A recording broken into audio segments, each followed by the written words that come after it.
Two, one. I don't know where my thing is, so Trevor doesn't know where he is today, so welcome to Functional Fitness Uncensored, while Trevor searches for the right tab where he can actually see his face while he talks. I can see your face. So today we are going to talk when enough weight is enough, or how much weight should you actually be using in the gym, I think is what we might be calling this. Yeah, because like you're going to the gym to elicit a certain physiological response, right? Especially if you're strength training, right? You're trying to get stronger. And so, what do we need to do in order to get stronger? And the amount of weight that you lift, the rep scheme that you lift, all of that kind of stuff matters. And a mistake a lot of people make is, let's say you are choosing to do 10, right? 3 by 10, kind of the classic, I don't know what to do rep scheme. It's a good rep scheme too. It works. It works. It's fine. But a lot of people will pick a weight that they can do well over 10 times, right? But they do it for 10, even though they could keep going for more. And then they just continue to use that weight for weeks and weeks and weeks on end, right? And they never really progress. And probably because they don't know, like, what should I be doing? Where should I be at? And that's what this episode is all about. So there are two major ways that we ask clients if they're using enough weight. Or there's two scales that can be used. The first one is going to be RPE, rate of perceived exhaustion, and then Exertion. RIR. Exertion. Okay, sure. That works too. They both start with E's, but And then the other one is RIR, which is reps in reserve. and I mean, ultimately, they're both just quick and easy scales. Like, how hard was that set? Right. RPE is usually on a scale of 1 to 10. 10 being I could do zero more. Like that last rep was like a grindy rep. It was super slow. And if you've never really lifted before, you probably actually don't know what 0 reps looks like, or what not one more rep looks like.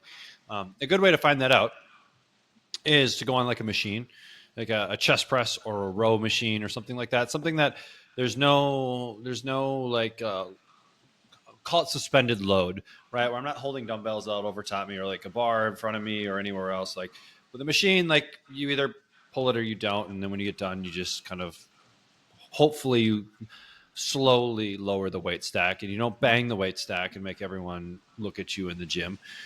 We don't want to be that person. Gym etiquette, please. Um, I mean, this and isn't Planet Fitness. You can slam the weights. You'll be fine with me. But Trevor apparently has buzzer. hey, let's just like let's not raise the lunk alarm around here. Okay, let's keep it nice and tidy. So that would actually be a good episode of like gym etiquette, because there's a lot that I have to say about this. But Okay, that is okay, I'll put it on the list. that is for another day. And so like let's take a chest press machine, because that's just really easy, right? And so pick a weight that you think you can do 10 times and do it as many times as you can, and go until you cannot lock your arms out fully, until you can't get all the way extended. Um, that's about rep 0, right? Where you can't do another good rep. When we talk about like no more reps left in the tank, we talk about like good form. Yeah, maybe if you twist and turn and do all this goofy stuff with your body to complete the rep, we don't want to do that, because we're losing our form, which just increases the risk for dumb things happening, right? So I like Working machines to just test that. and like working to failure is a good and important thing in certain aspects of your training. In the beginning, you're probably not going to work to that because failure is going to happen a lot earlier. But if you've been training for a long time and you don't know what failure feels like I'm supposed to do 5 reps and you do 4 and you're like, yo, that was plenty. It's a good place to find yourself. Like you should be, there is a goal and a point where you should push to those boundaries and what those boundaries should look like. Right. We want to be intelligent about if we are pushing to failure with different things. Like we'll usually push to failure on things that don't necessarily have a lot of, you could call it load involved, but like a push-up, right? If I go to failure with push-ups, when I fail, I'm just laying on the ground or like on a bar or something like that, right? There's very little repercussions. If I'm going to failure with a bench press, and I don't have a spotter, I end up with a bar sitting on my chest, right? That could potentially roll into my neck, right? But if you're experienced, you don't put clips on, and then you can just tip it and dump it, or you can roll it to your waist. But those aren't situations that we want to necessarily be in.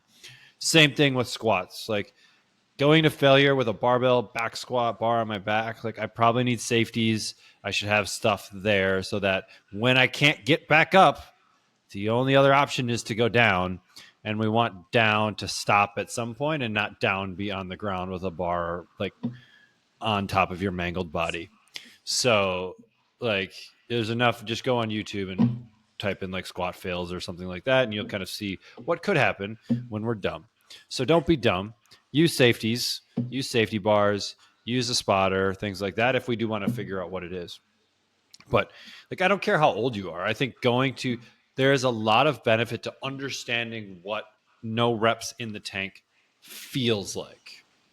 Right? Because once we understand what it feels like, a 10 out of 10, a 10 out of 10 set, right? For whatever rep range, doesn't matter, for 5, for 10, for 20, it's going to feel different at different phases, like at different stages. Like 20, like if you're doing a true endurance set, like you actually can sometimes go a lot longer than what you thought, because it's really about just like managing lactic acid buildup, hydrogen ion buildup, all of that kind of stuff, right? But a hard 5 though, that's a little bit different.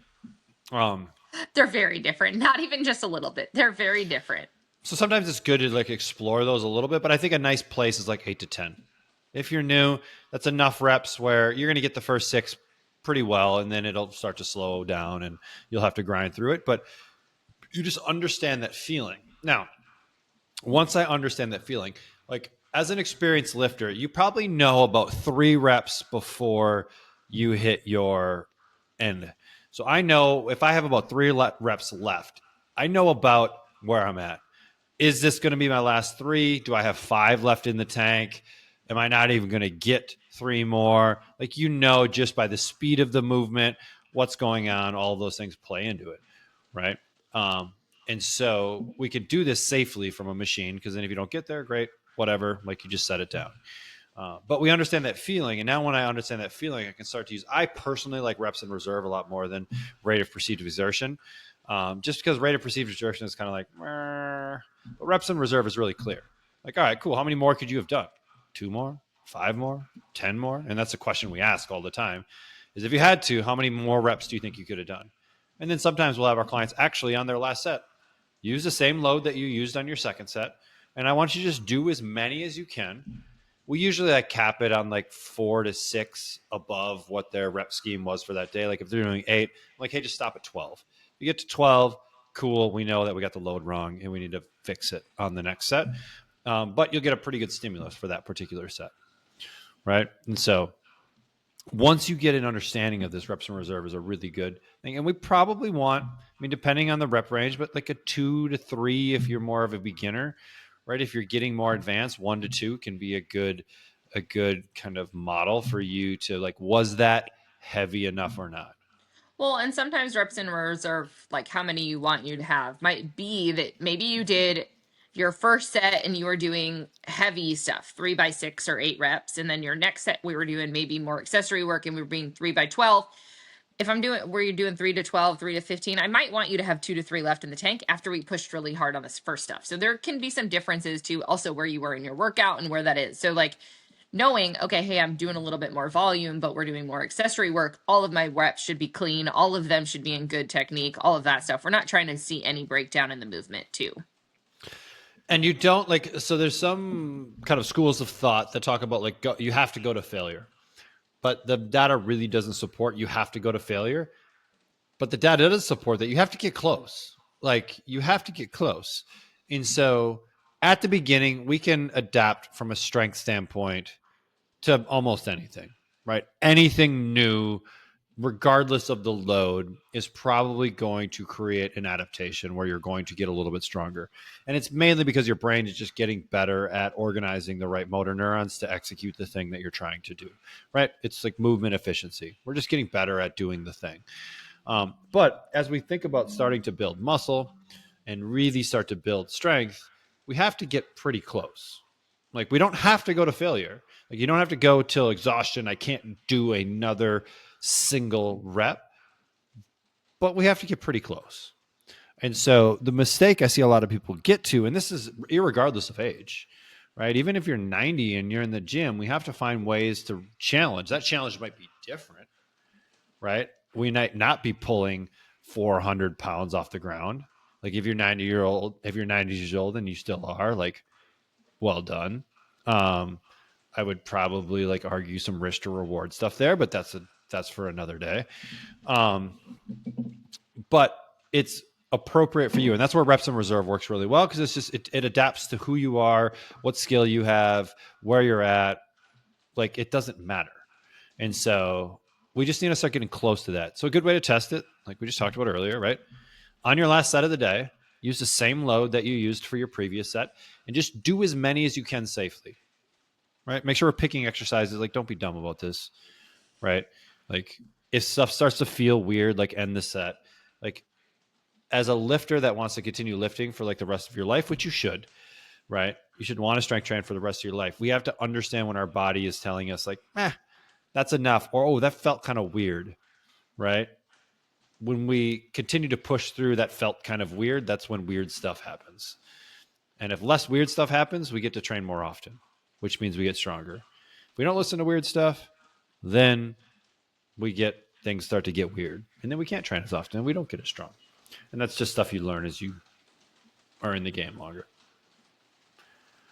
And this applies mainly to strength training, right? When we're talking about cardio, those kind of things, like, there's other ways to assess that. And actually, probably RPE is a better indicator for something like cardio. Yeah, but I mean, in the world of cardio, instead of RPE and heart rate is going to be like, heart rate training is going to be the top of the line. Your zones, right? But I think there's some value in, what does my zone 5 feel like today? Do I feel like I'm crushing it in my zone 5 today? Or do I feel like I'll give you a good example. Like, well, it was this week too as well. So my Monday is like a little bit more of a heavier leg day for me. I'm doing a lot of quad work, doing that kind of stuff. And then Tuesday is typically a running day for me. And so I'm running hills. It's VO2 max stuff, but I'm running as my primary modality. And Tuesday of this week, I decided to do a little bit of biking in conjunction with my running. So I did a run first, and then I got on the bike. It was extremely difficult for me to get my heart rate up into the zone that I needed it to be in on the bike, because my legs were so tired from the day before. Like, they just didn't, like, with biking, like, you need a lot of quads, especially on an Airdyne. Like, you need a lot of quads to make the thing go. And I just, like, didn't have enough quads. So, like, I had to go back to running because I needed a modality to get my heart rate to where I needed it to be. And I didn't even have like a crazy recovery score. Like, it was like a 85 recovery score. So, man, that must be nice. Mine's at 53% today. From the Morpheus, you need to get some rest. I know. Tell me about it. And it was bad yesterday, and it was worse today. Okay, so we've talked about RPE, we've talked about RER. I'm going to talk about one other thing that I think gets brought up a lot. I'm in the gym. Is there a point where I need to I can stop going heavier? You know, you're in your 50s, your 60s, maybe even your 70s, and you're lifting heavy. Is there a point when you're like, I only need to deadlift X amount. I only need to do X amount. And what would that cutoff be, and what does that need to be look like? Because we were just talking about this in the gym, and I think it can be really valuable for a bunch of people to hear. Like, how do you know when enough, like, that's the cap of what you need to lift at 65 or 70? Like, what is that, and how do you describe that? Strong enough is a real thing. And we actually see this a lot with like athletes too. There was an article on, was it like the New York Giants or one of the professional football teams, where their goal was to get every single player on their team to squat over 400 pounds. And it's like, okay, does that actually lead to on-field performance? And the argument is probably, I mean, you could probably argue both ways, but it's kind of this arbitrary 400 pounds is, we need to get everyone to that. But like, realistically, maybe a 300-pound back squat is enough for a wide receiver to be really good at being a wide receiver. And so if we think about this from an older person, an aging standpoint, what are the things that you want to do at, let's say, 90 years old? Okay, what are the things that you want to do? We can probably put some strength qualities around those, as far as, okay, I want to pick my kids up off the ground, or my grandkids up off the ground. Okay. So what's a kid weigh? 40 pounds, 50 pounds. Okay. All right, cool. So I should be able to, from the ground, pick something up, right? And then if I want to get crazy, put it up overhead. But you're probably not like throwing your 50-pound grandkids up overhead, right? But you may be putting a suitcase into a overhead compartment in an airplane, 30 pounds, probably 20 to 30 pounds with a carry-on suitcase. You should be able to clean it and press it. Correct. And so, all right, so if at 90, I need to be able to do that. We know about what we lose strength at per decade. And I don't know the exact, I don't want to, in my head, I want to say 10% per decade, but I don't want to It's put that like on record. I believe it's 1 to 2% per year is the estimate. And it starts accelerating. It's like more like it's not like a linear. It's a little bit more exponential. As you get older, it accelerates faster. But then there are other variables like lifting and that kind of stuff can slow it. But it's going to decline. Your 90-year-old self is not going to be stronger than your 40-year-old self, don't do it. Don't do the what if theory. Just it shouldn't be it should not. If you are in reasonable shape at 40 years old, it should not be as strong as your 90-year-old self. Okay, just that's the way it is. It's life. It's aging. Okay, and so all right, so we can back that, right? So I can say, hey, if I need to clean and press 30 pounds when I'm 90. What do I need to clean and press at 60 in order for that natural decline to happen, for me to be at 30 to 40 pounds and it's just like you can do the equation, right, to start figuring it out. It's nothing crazy, right? If we think about a 10% loss per year, if I can do 100 pounds now, right, 10% at 50, let's say I'm almost 40. Okay, so if I can do, well, let's use actual numbers. So I could probably clean and press 185, right?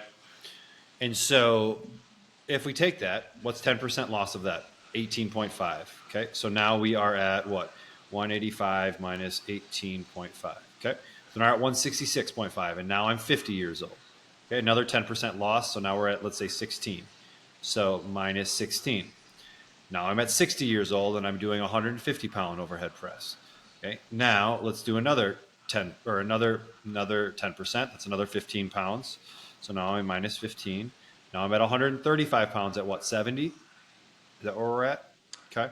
yes. So, I mean, and you're going to get the math and you're going to do it. But the people that strength train continuously throughout this time, their rate of decline is less than 10% loss in the period of year. It's not going to be that 10% loss or a percent per year because they're maintaining and doing more to maintain their muscle mass.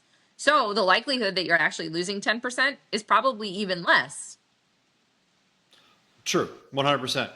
But there are other caveats that could play in here, right? An injury, right? Something that puts you out of training for 6 months, right? Accelerates that loss.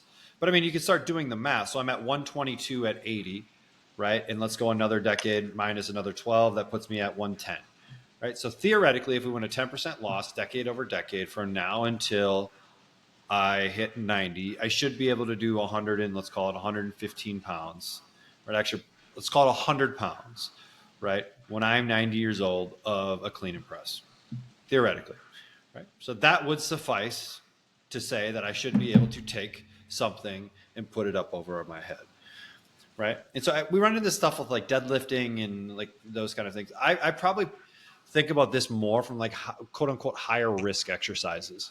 Right. And I would consider a deadlift to be a slightly higher risk exercise, right? As we get closer and closer to our limits, right, of what we can physically pick off the ground for one repetition, it's hard to argue that the risk of potential things going bad goes up. It's very rare that people that are experienced lifters, something happens in submaximal loads where they're just kind of I can deadlift 500, but at 135, I blew stuff out. Probably doesn't happen all that often, right? Unless there was some other underlying condition that was going on, and then You just happened to deadlift on that day, right? You would have blown it out picking a golf ball out of the hole either way, right? And so, like, again, I think it comes down to like,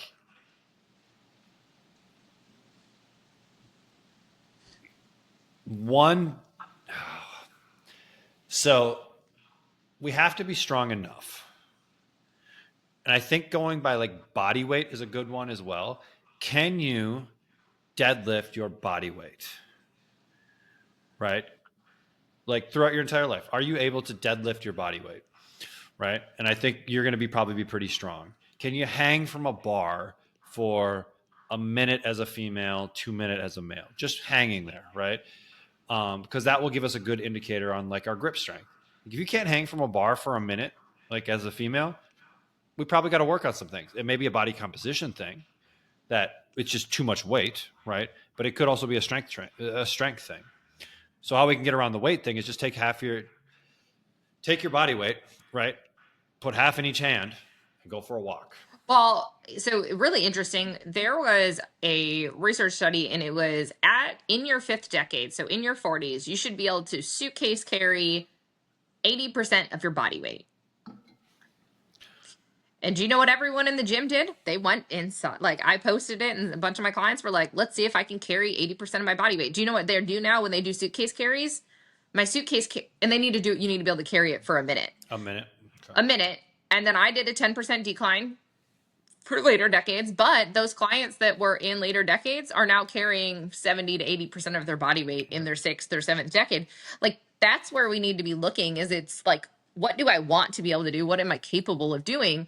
I mean, is there a number where you need to stop at when the risk outweighs the reward? Like, really is what it comes down to. Like, all of my older clients, they still deadlift because they still pick stuff off the floor. They like to pick their furniture up and maybe move it around the living room. Well, it's good to practice the pattern, right? I think it's really good to practice the pattern in a controlled environment. And so that's the great thing about the gym is like the weights aren't moving. Everything is stationary. It's typically evened out. And so you can work on good, clean mechanics. Because then if we do get into situations where we can't use clean mechanics, at least we understand how I need to move or how do I put tension in the right areas, right? Most people, I think, get into trouble is when they just either A, go way too fast, right? You're rushing and then something bad happens, or you don't understand how to put yourself in a good position to get the correct load into the right tissues. Right. So if I've been deadlifting a lot, I understand hip mechanics. I understand how to shift weight. I understand how to find my hamstrings. I understand how to find my glutes. So now if I'm picking up some furniture, right, I have something to call upon to do it in a little bit better of a manner. Right. I understand breathing mechanics where maybe I can take a big breath in, expand my thorax, brace down against it to create stability and tension throughout the system, and then move the thing. Right. And so whether or not you're lifting maximal loads, you're getting a lot of benefit from just improving your ability to move. Right. And we need to be strong enough. Like, I think most people should be able to, like, if you're in your 40s and 50s, you should be able to deadlift twice your body weight. Like, that's probably a strength measurement where you should be able to get to, give or take. Like, I think that's very reasonable. Unless we're really overweight. Think about your ideal weight. Someone ideal weight for your height, right? Or if you're dealing with an injury that we are still working on. Right. There's all these caveats, but for just like blanket stuff, right? If you can't deadlift your body weight, we probably have a strength issue, right? For females, I think getting to 1 to 1.5 times is probably a pretty good marker that says like, hey, you're pretty strong. Like, you work out on a consistent basis. And so you can put other measurements in there. You could say squatting your body weight. Some people will say bench pressing your body weight. But I don't even know if I could do that because I have 2 torn pecs. But there's other measurements like push-ups. How many continuous push-ups can you do? Right? Can you not do 1? We probably have a strength issue, right? As a female, can you do 10? As a male, can you do 30? All right, we're probably okay. Can you get up and down off the ground? Like, it just all depends on age-wise where you're at too. Like, at what age does that? But being able to push yourself off the ground, if you fall down, kind of a big deal. Mm-hmm. So But if you see someone in their 70s and 80s and they're able to rep out, let's say like 10 push-ups, you're like, oh, that person is probably in shape. They've probably made movement and exercise and workouts a part of their life, right? Because you don't just magically wake up and you're like, boom, grandpa gets on the ground and just starts repping them out. Like, this just doesn't I typically have a doesn't couple work that way. clients like that, and I look at them and I'm like, man, if I'm half as bad as you are when I'm your age, I'm gonna be in Right. some good shape. Like, That's where I think it's like looking. So that's the other thing is like you need to find the person that's a decade or 2 decades in front of you that is like who you want to be like. And I think it's getting easier and easier to see this stuff now. A long time ago, it was hard to see this, but with like social media and things, you're seeing people like 100 years old running like 100-meter dash. Right? These are people that are sprinting. Granted, it's not that fast, but they're sprinting. They're trying really hard they're working at their maximal effort. at 100 years old. Right? Where we So think like what, like, so 100, you what's your should be in a excuse at nursing home. 30? Kind of, right? To an extent. And there's lots of things that play into this, right? But it just shows like what's possible, right? You see people hiking, climbing mountains, doing these kind of things. So a lot of it depends on like what you want to accomplish at 80. So I've always said I want to be able to still snowboard at 80, right? Which is a lot harder than, hey, I want to sit on my couch and watch Netflix at 80. And so those will probably take two slightly different lifestyles to get to that point, right? You still got to get out of your recliner. You do, but doing one squat is a whole lot different than trying to, Hold a quarter squat for, or like not go off a cliff and have to throw the brakes on and like maneuver running people over and all that fun stuff, right? I mean, there's always a green hill, Trevor. There's always a green hill. No, the greens. And the greens on the snowboard are terrible. If I want greens, I will just go out of my yard and stand on my snowboard, and I'll just stand there, and I'll look around because that's about what I'll be doing. And then I'll unstrap the board, I'll pick it up, and I'll walk to the other part of my yard, restrap in my board, and then I'll stand there to just simulate all the flats that you run into on a green. Literally so true. That's hilarious. Oh my god. Okay, so for today's wrap up, guys, we hope that this episode challenged you to push yourself appropriately and know that based on what your goals are, there is an appropriate place for you to be like, this is where I'm going to push for and this is what I'm aiming for. And if you feel like you're missing any of the metrics or places that we talked about where you should be, or you want to be challenged to get to some of those metrics based on your age and your ability, you let us know and we'll help you out. There's a ton of data out there. And if you don't know how to push yourself, like get a coach, like get someone to like help you because like they can make it a whole lot easier for you. So if you don't know, either go seek out the information or find someone that has the information and hire them to help you. It's not that difficult. It's just difficult to actually execute. So that's it. That's all we got. Do it. I think I have to press stop. Okay, guys. Guys. See yous.